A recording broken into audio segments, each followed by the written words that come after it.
All around the world, parents have hopes and aspirations for their children. One hope that many parents have is that their children grow up to have a higher material standard of living, that is, a higher income, than the parents themselves did. In the United States, many people consider this to be part of the American dream. When immigrants move to this country, one reason many of them give is that they're hoping to provide a better life for their children. Of course, there's many things that go into a better life, but material living standards are often one of them. This is something that social scientists have been interested in for a long time.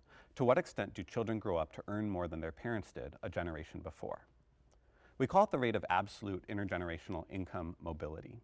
And we can measure it by creating data sets that link children to their parents and then follow the children over time as they grow up and start to earn incomes of their own. Once you have that data, you can calculate the upward mobility rate for a group of children as the percentage of those children who earned more as adults than their parents did at the same age. And if we have data for multiple groups of children, children born in different years or in different countries, we can make comparisons. We can ask, is the American dream as much of a reality today as it was in the past? Or is it more of a reality in the United States or in some other country? That's what you see here. My collaborators and I were able to use administrative data sources and anonymized tax records to link children and parents for several countries in North America and Europe. For each country, we calculate the rate of upward mobility for children born in each year for which we have data.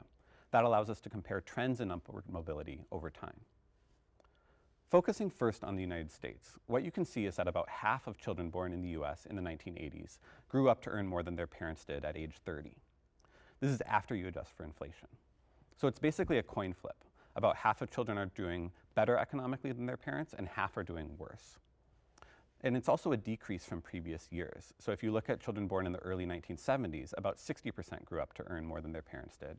And the rate of upward mobility was much higher for children born in the 1940s and 1950s.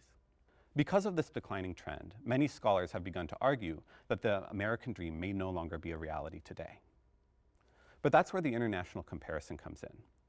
The American dream may be in decline in the United States, but if we look more broadly, we can see that there are a number of other countries where large numbers of children still grow up to earn more than their parents did.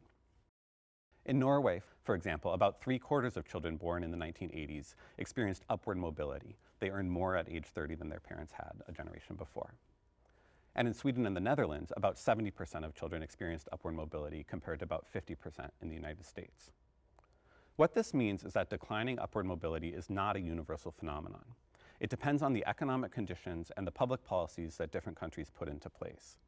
In the United States today, our conditions and our policies are such that children only have about a 50% chance of growing up to earn more than their parents.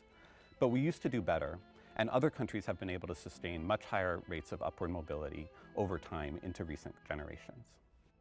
We can choose to do better again, and that's something that parents can get behind.